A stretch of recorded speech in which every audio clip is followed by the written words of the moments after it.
যাদের ঘরে একদিনের খাবার আছে তাদের প্রত্যেকের উপরে জাকাতুল ফিতর দেওয়া ফরজ।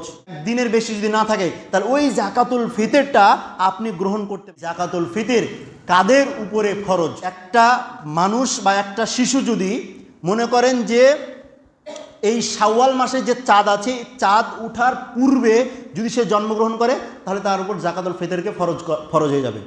যেমন দেখেন যে ইফতারের মানে রমাদানের মনে করেন 29 দিন আর 30 দিন যেটাই হোক হওয়ার পরে তো আপনার শাওয়াল মাসে চাঁদ উঠবে।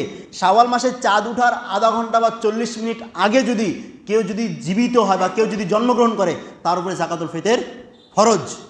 এবং আবার অনুরূপভাবে কেউ যদি শাওয়াল মাসের চাঁদ উঠার 30 মিনিট বা 40 মিনিট আগে যদি সে মারা যায় তার উপরে জাকাতুল ফিতর ফরজ নয়। এখন কেউ যদি আবার আপনার শাওয়াল মাসে চাঁদ উঠার পরে 30 মিনিট বা 40 মিনিট পরে যদি সে মারা যায় তাহলে তার উপরে জাকাতুল ফিতর ফরজ।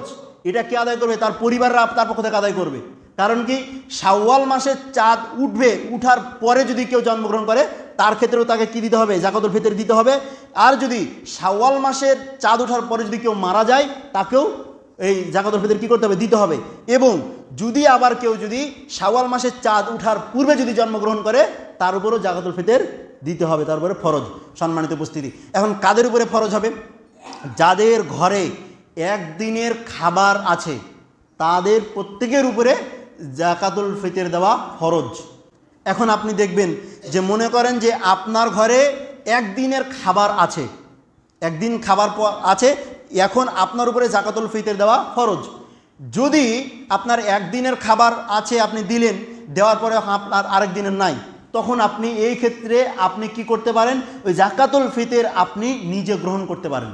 মানে কারণ আপনার বাড়িতে একদিনের খাবার আছে, এই জন্য আপনার উপর জাকাতুল ফিতর ওয়াজিব বা ফরজ।